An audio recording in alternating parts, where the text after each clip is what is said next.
I'm Allison with DPReview. I'm here with this amazing panel of photographers. Will you guys maybe introduce yourselves one by one and then tell us what social media means to you?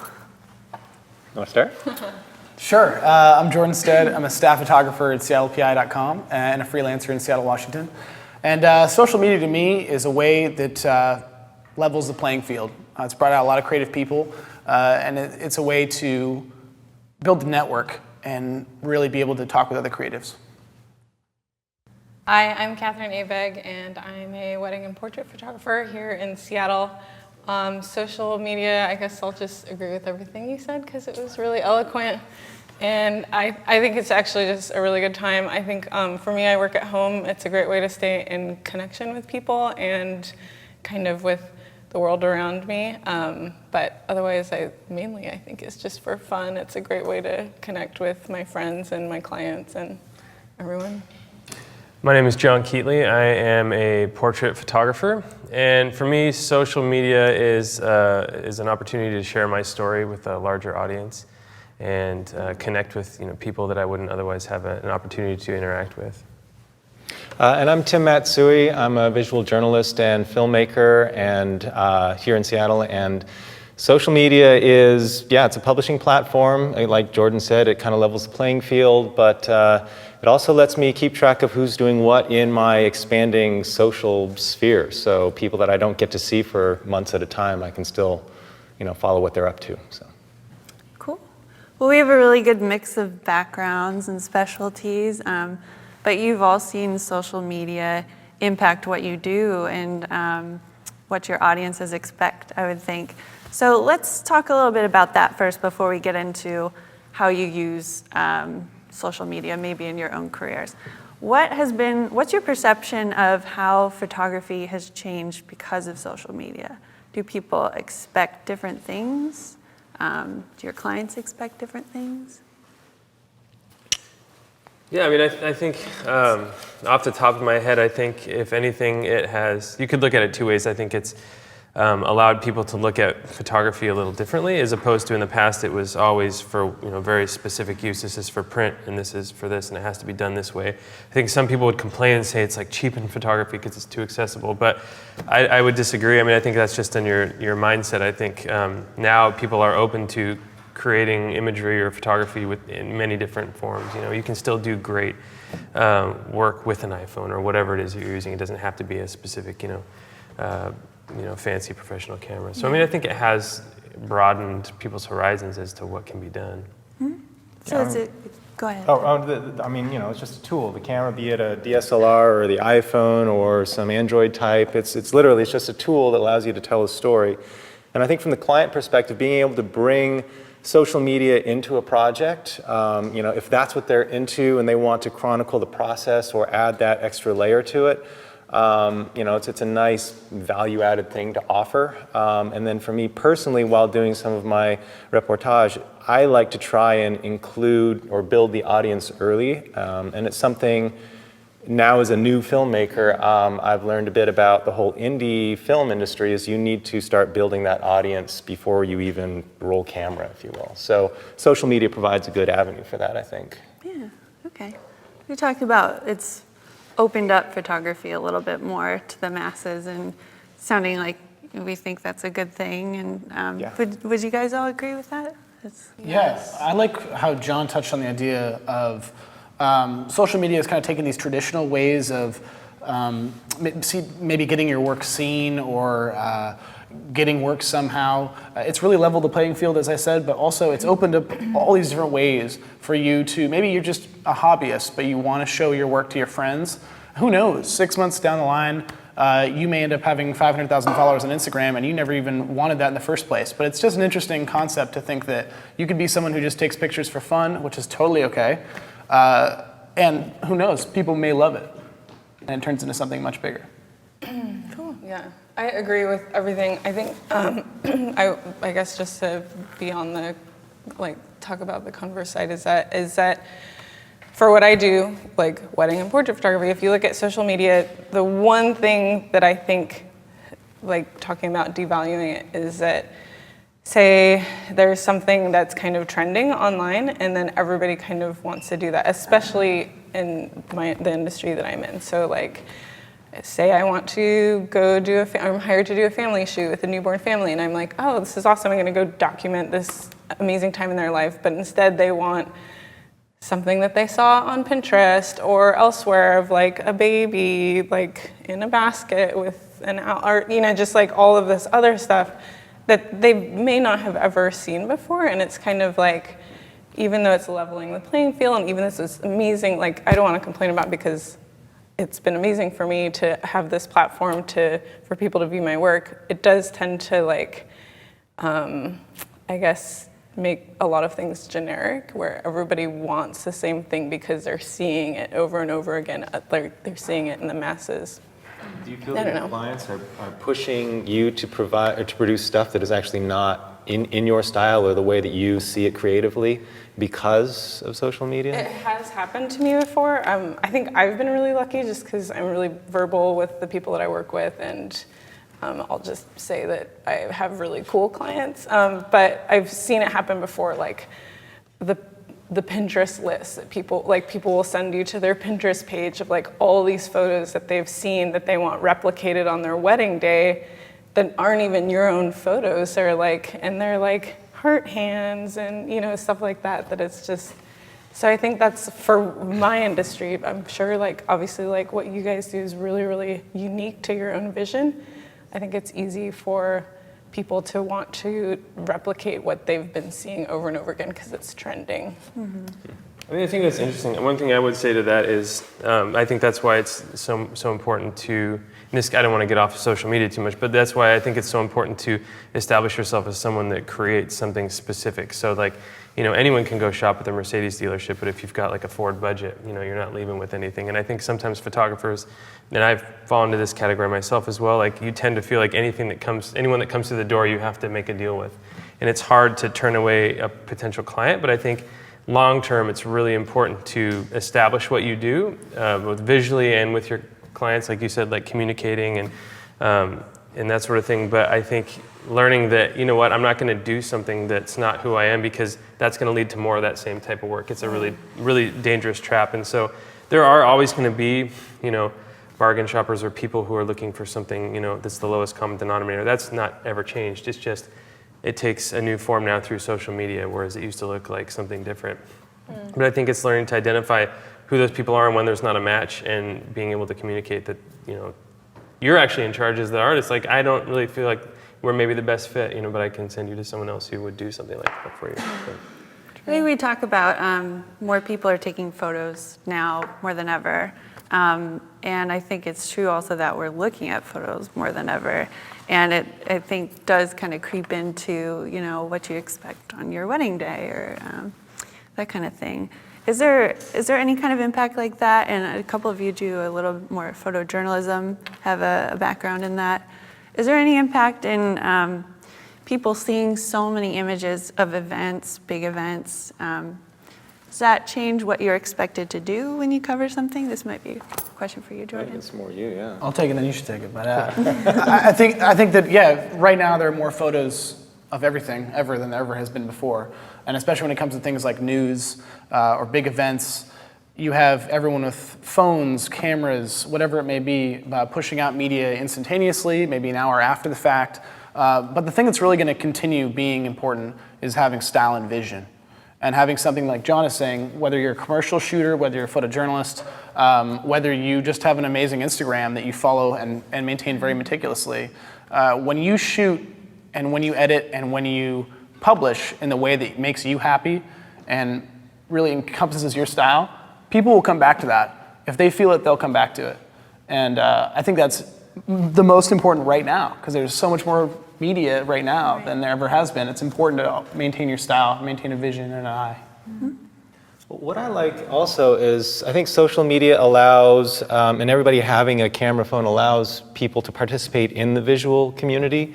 And I think that, I think of you guys as a newspaper online, and the ability to, I think you've even done this, crowdsource images. You were at the game, show us your best picture of, and I mean, we could get into the business side of that, but I don't really want to. But it allows the community, the public, to take part in this news reporting process. And then, if we talk about journalism and editors these days, I mean, we have sort of become curators of content, I feel, because some of the reporting that's coming from, hard to reach, remote, difficult, dangerous areas is by citizen journalists. But that needs to get vetted and run through the journalism filters and then curated and presented, online or in the magazine. But I think that it allows people to document the world as they see it, which I think it's amazing and cool. So. Right. So sort of empowering. Yeah, I mean, we're all part of this community that's talking about our world, and we're doing it through imagery. Yeah, it's amazing. Yeah. So, yeah. I guess I don't have any media photojournalistic experience, but is there ever a thought? So you know how people say, oh, they're bringing in machines and machines are going to take over our job. Is there ever a thought that one day there won't be a job for you, that they're going to crowdsource everything and then the people will take over your jobs? Or I think that fear was especially common a year or two ago. I just remember that was something that was constantly in every Facebook feed and Twitter feed, was that this idea of crowdsourcing and citizen journalism was going to be the thing that was going to erase photojournalists from staffs. And although it has definitely wreaked some havoc on the industry, the bottom line is I still stand by the fact that if you are someone who is capable of photographing the world in a certain way that connects with people, you will have outlets that cherish that and understand that, and they'll continue to hire people, and they'll continue to hire freelancers and bring on staffers. For instance, where I worked, Seattle PI was one of 2 major metropolitan newspapers in the Seattle area. It went on online only in 2009. It was actually the first major metropolitan newspaper to ever go online. And it went from a staff of hundreds to in the teens. The bottom line is that there was one staff photographer down from, I think, almost 20 when it went from print to online. And then miraculously, 2 years ago, I got hired. I mean, when was the last time you heard about staff photographers being hired, especially at an online-only publication? So there's hope. There's always going to be possibilities and opportunities. They're not going to be every day, but it's going to happen. That's what I sort of wonder is, with more photos being taken and people are able to document events in their own lives, they're not always the greatest quality. And does that bring more value to what you do, or do you find that you're kind of fighting their preconceptions of what their photographs of their family should look like and that kind of thing? From a portraiture standpoint, or? Really from either. Yeah. I mean, going back quickly to what you said earlier. I mean, I remember, there was talk when social media became popular, it's ruining photography and it's so accessible and all this. I mean, if you took that idea to the extreme, and let's say that there was no jobs for photographers because everyone was getting work for free. I mean, business has a way of adapting, and business, usually a new successful business is a business that can solve an existing problem and do it better than another company. And I think that we talked about this backstage kind of thing. There's always going to be trends, and there's always going to be a wave of things. And right now, for example, lifestyle photography is very important, or very popular, and eventually, if everything becomes lifestyle photography, as a portrait photographer, it's easy to freak out about that. But eventually, if someone wants their story or advertising to look different, they're going to have to do something that's not what everyone else is doing. And if people were to eventually just source photography from the general public, someone's going to be like, our story would stand out considerably if we did it differently and actually paid for whatever. And so I think you have to understand those trends and not get too high in the highs and too low in the lows, because it's always going to even itself out. Anyway, to go back, not to skirt the new question, but Yeah, I mean, you see opportunity, right? Yeah. Yeah, what was the new question? Sorry. I got thinking about what he was saying. For wedding and portraits, there's always been that. For what you guys do, I feel that the average person with a camera can't really do, but everybody believes that, oh, my uncle is a photographer or whatever, and they said, or I have a friend who just bought a new camera at Costco and they're going to cover my wedding for me. I've always had that, even in Right. the 90s. Like Not that's not new. Or they would be like, you know what? We just put disposable cameras on all the table. That was trending back in like '99. Like we put disposable cameras on the table. Everybody's gonna take picture, and then they hated their wedding photos They don't, that's right? Because not everybody is willing to pick up the camera in the moment and make the picture. They want to actually be there and enjoy the moment. I think that's the difference between a photographer who's committed to the trade, is that they see the image and they're willing to make the effort to take the photo, as opposed to the average person who on a whim might do it, but more often than not is going to miss that moment.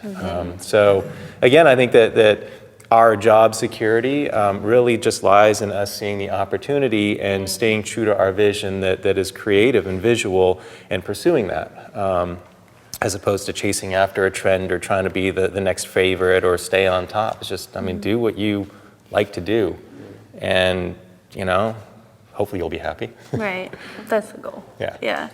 Yeah. So something we were chatting about a little bit a few minutes ago, what social networks do you guys use for your own work? Which ones do you like and which ones do you not like? Or are confused by?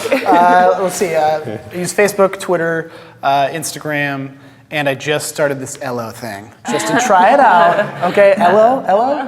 Yeah. So I have no idea what's going to happen, but I'm curious about where it's going to be in a year. So I was a little late to the Instagram game, so I'm curious to see what happens being one of the first people, well, not the first people in Ello, but first several 100,000 people in Ello, where that happens and where that goes in a year. So anyways, that's a can of worms there. But I use Twitter most actively, I would say, for my job. I check news, I check alerts, I check friends' work, anything internationally.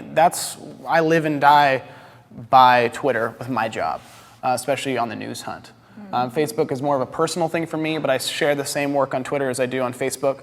But it's a different audience. It's more friends and family and acquaintances. And Instagram, we were talking about this earlier. I just view Instagram as a personal diary, a visual diary, in between assignments, what's going on in my life.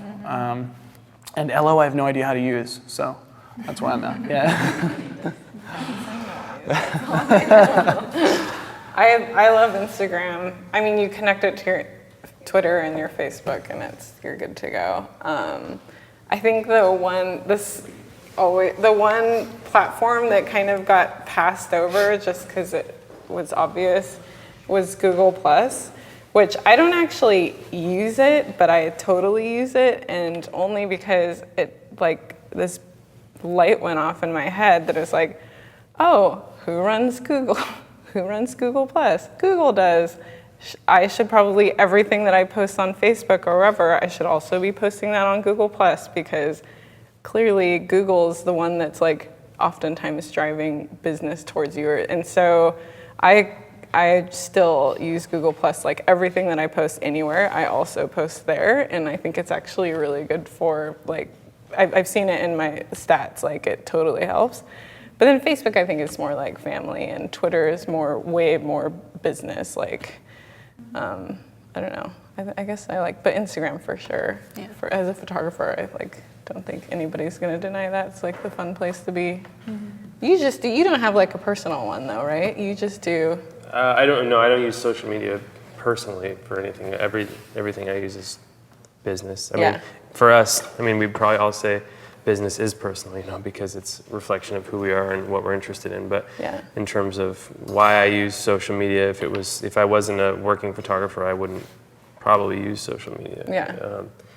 I guess to answer the question, I use Facebook. I have a business page, and I use Twitter and Instagram. And I don't know if it really would be considered social media, but I keep a blog still, and I've changed the pace that I update that, especially recently, but those four things are what I focus on.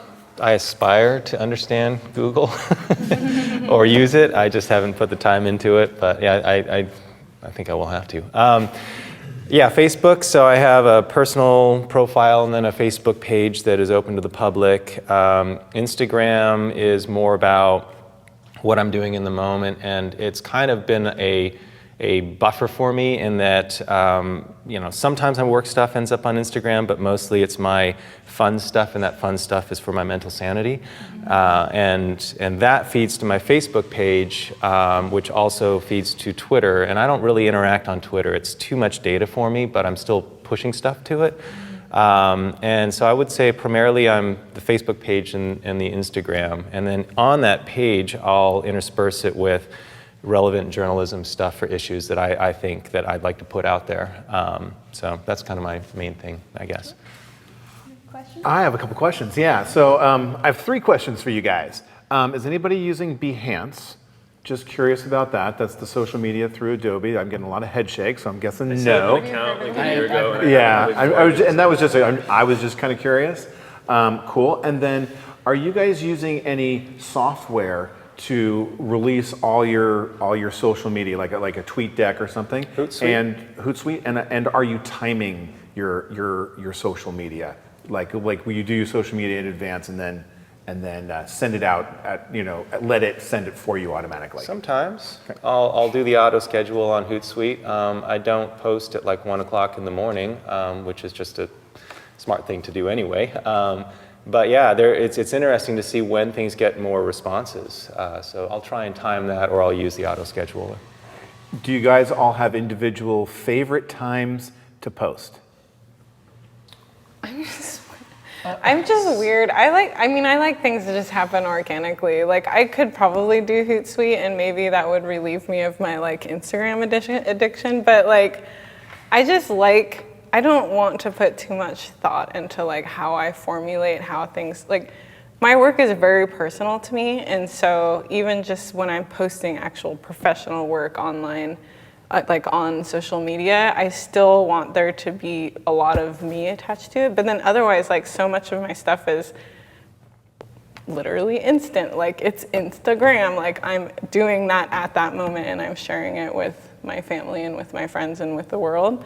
So like I feel like maybe you would benefit from having like an online assistant type thing that did that. But for me, like it's very, very personal. And like Tim was saying, like it's your like very personal to you. Like it's your everyday, it's what you're doing right at that moment. But so I don't personally use that stuff. I can see that it would probably be awesome.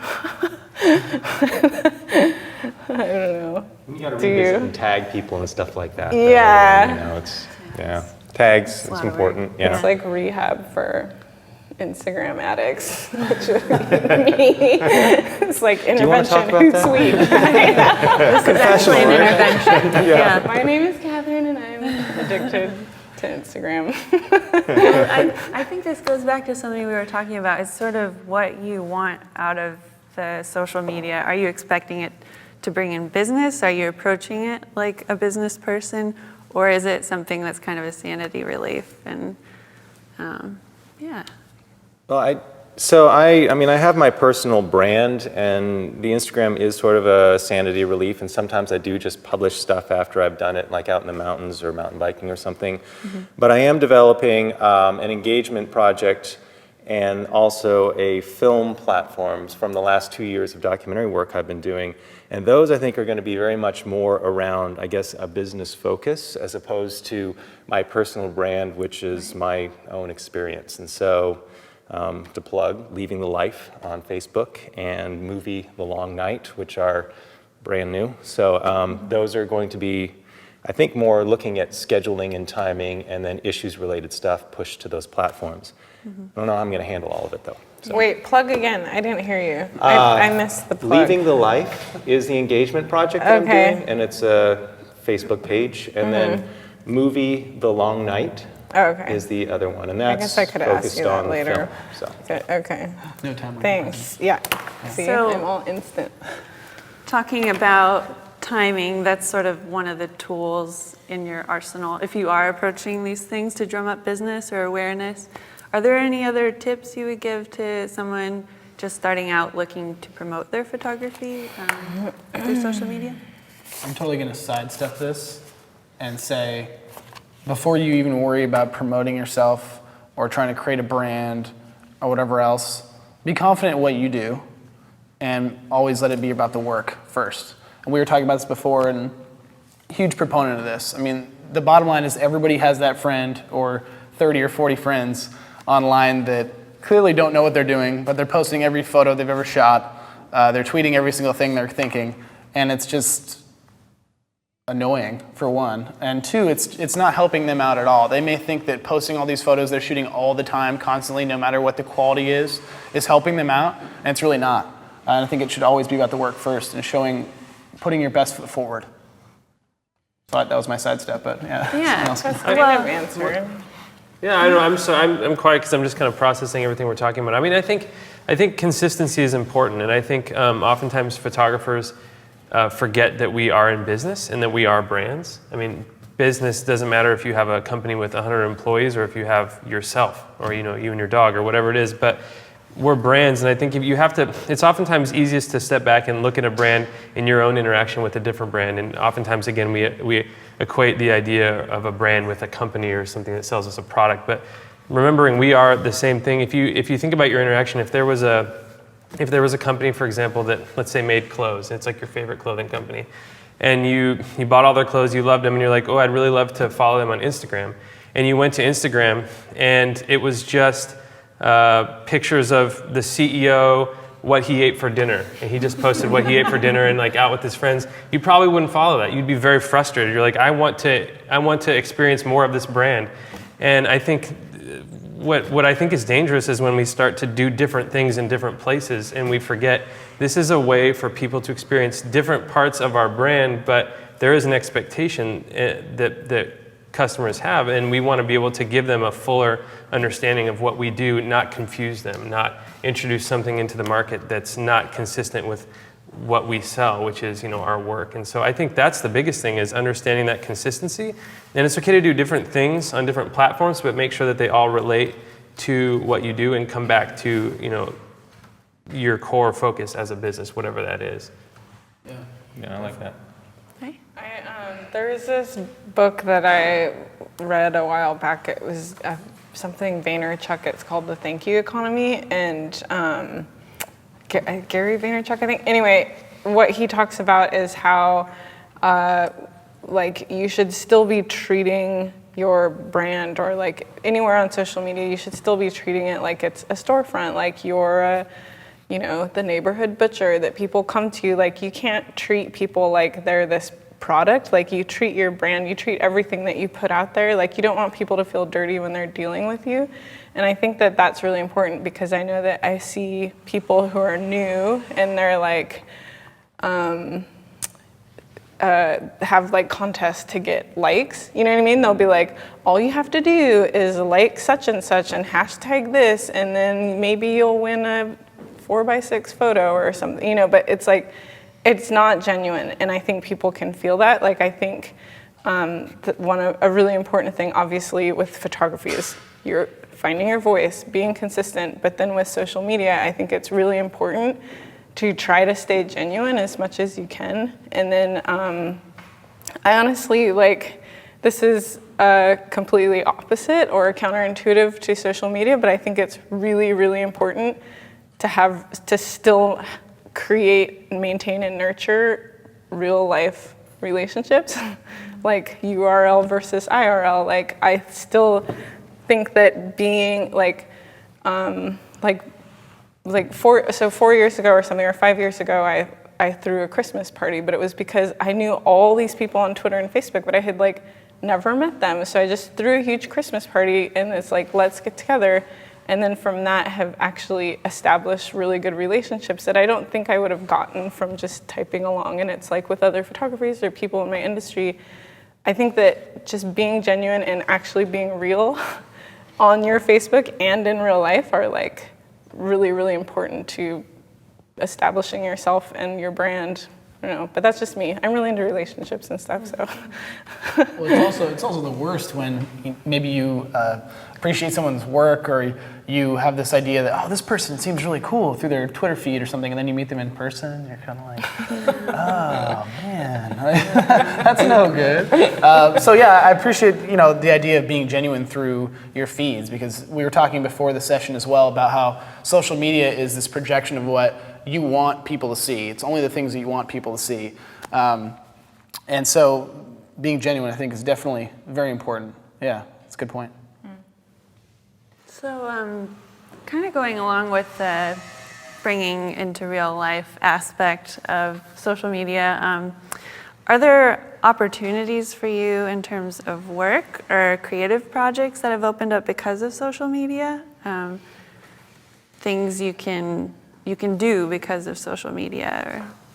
For sure. I mean, I think social media is, how we show our work and how people interact with our brand these days. It's, it used to be, it's always evolving. For companies, it used to be big companies. It was like traditional advertising, print or billboard or whatever it was. For photographers, it was having a studio or putting an ad in, some online, site. Like if you're doing weddings or whatever, that's how I got started. But I think, yeah, absolutely. Social media, again, it's not really a question of should I be on social media or not. You have to go where the people are, and people are on social media. And that's where, if you want people to know about your work and what you're doing, that's where you need to be showing it. And so, anyway, to answer the question, yeah, there's incredible opportunity. I mean, putting your work in front of people is gonna get you results. So. And I think from like a journalism or a social justice issues perspective, getting stuff out in front of people on, again, wherever they are, wherever your audience is, putting it there. I think about, unfortunately he couldn't be here, but Peter DeCampo's Everyday Everywhere, which is in partnership with Instagram, but it started with him doing Everyday Africa. And that was literally just to show the other side of Africa that you don't see in the news. That's real people doing real stuff as opposed to doom and gloom and trauma. And I think that that's an amazing example of leveraging a platform and getting a story out there and building a community. I mean, it's a global movement now, so that's great. Yeah, it allows us, again, it evens the playing field and allows us to tell stories in so many different ways. And I think being authentic about that, especially from the journalism perspective, is important. So Tim and Jordan, do you think that you've gotten work from social media? I just feel like what I do is so different, or like it's an obvious, but well, it can be answered in two ways. One, my work in a way is always for social media because it's an online website. It's not a newspaper anymore. We don't even think about it as a newspaper anymore. The whole mindset is different. But so everything I shoot technically is going onto social media. But in terms of personal work, I mean, I shot film early on in my career, but it was never any work nothing I shot on film got me work now. So everything that I've shot has been digital. It's always been online. It's always been on social media. So I mean, pretty much I owe my exposure and my career to the idea that people can see my work on social media. So yes, you've gotten work indirectly. Yeah. Okay. yeah, and as a freelancer, I mean, I may not be, magazines have limited page space. Sometimes they're really difficult to gain traction with, and so just publish it. Just put it out there, I mean, it still allows the story to get out there. And I think for me as a journalist, that's what motivates me is, the subjects that I work with are sharing their time and their story with me. And my job as a journalist is to then be their amplifier, is to get it out there. And so having social media available to me is huge. If it doesn't end up in a publication or on a publication's website, it can still get out there and still gain traction. Yeah. And from someone who may not even expect to see it and then become passionate about it. Something that you may photograph, your project or your film could be something that no one would ever seek out. Maybe someone's not seeking it out, and then someone happens to like something that you post, which is maybe a link to that the trailer, and they go, oh, "What's this?" And they click on it, and then next thing you know, they're coming to the showing, or they're passionate about the issue. So. Yeah, that's the engagement work around Leaving the Life, is trying to get people through social media to leapfrog the physical environment and bring them together so that they can understand what this issue is and be engaged in it, and then do something in their physical world. I mean, that's, I'm trying to marry the two, I guess. So yeah, I don't know. I've definitely gotten work from social media. I don't know if you have, and I often wonder, like, with your line of work, like, I mean, I don't know how exactly you do it, but they're like kind of like you can get work through an agent or through an agency or through publications. Like, I wonder if the next generation of people doing what you do, if they're going to be like really just getting a lot of their work from social media, less pounding the actual pavement and more the virtual pavement. I mean, I think relationships are very important. I mean, I don't think that will ever change. I've had so many times where I've been trying to get my work in front of somebody specific, and it wasn't until I was given an opportunity to actually meet with them, and maybe I had been trying for years, and it was someone else who introduced me to them, or painted me in a different light, or whatever it was, and then that relationship, flourished from there. So I think relationships, I think, are always going to be important. But again, I mean, for me, at least, this is a talk about social media, but in my business, it's less about a conversation of like what's coming from social media. Social media is, again, how we show our work, and so it is a part of the landscape and how we communicate. And so we're not really so concerned with like where did this one come from. We maintain a consistent approach of in person, through the mail, Instagram, Twitter, Facebook, all those things. There's not one you should be doing. You should really be doing all of them. You should be taking advantage of everything that's at your disposal and doing it consistently, because again, there's not a magic bullet. It just doesn't work like that, and it takes time. And I think personal relationships can speed up that process, but even personal relationships take time to develop and to become meaningful and memorable. Yeah. So overall, would you guys say, I mean, social media is something you're now expected to do and need to do as part of your promotion as a photographer. With everything that has changed in how we consume photos and people see photos, has social media made things easier at the end of the day for a photographer, or harder in some ways? It's more work. Way more work, but it's also something that like I want to do sometimes, as opposed to I have to do this. It's like I just kind of want to share something. We're storytellers, we're visual storytellers, and I guess we have a problem. We have to share things. Yeah, it's more work, but you have to, like you said, I mean, it's very gratifying to know that this X amount of people just saw my work right now. It's not a matter of like printing it and mailing it and hoping someone saw it. You actually know, you have more information to understand, from social media.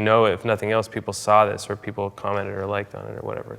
You take all this with a grain of salt. But yeah, just from a pure creating and sharing perspective, it is gratifying, but it does take more work. Yeah. Thinking outside of just that post, that click, thinking about it as a bigger picture, it's still hard work. There's so much work to be done.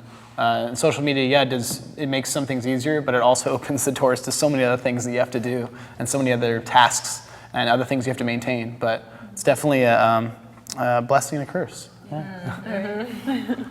You feel the same way, Catherine? Oh yeah, I for sure have a love-hate relationship with social media. I mean, I think one thing, like talking about, I shouldn't keep throwing the word addiction around, but like it is really like gratifying, like it's all instant gratification. It's like so gratifying to have people be like, I love your work, or like, this is amazing, but you really do have to take that with a grain of salt, or like temper how you react to that, because that's not what you should be looking for. Like, you should be using it as a platform, but not using it as a way to, you really have to decide if you're using it to better yourself, like better your art or better your ego. I don't know. So total love-hate relationship with social media, but mostly love. Cool. I think that wraps it up for us. Thank you so much, guys. No, Thanks for having us. Thank you.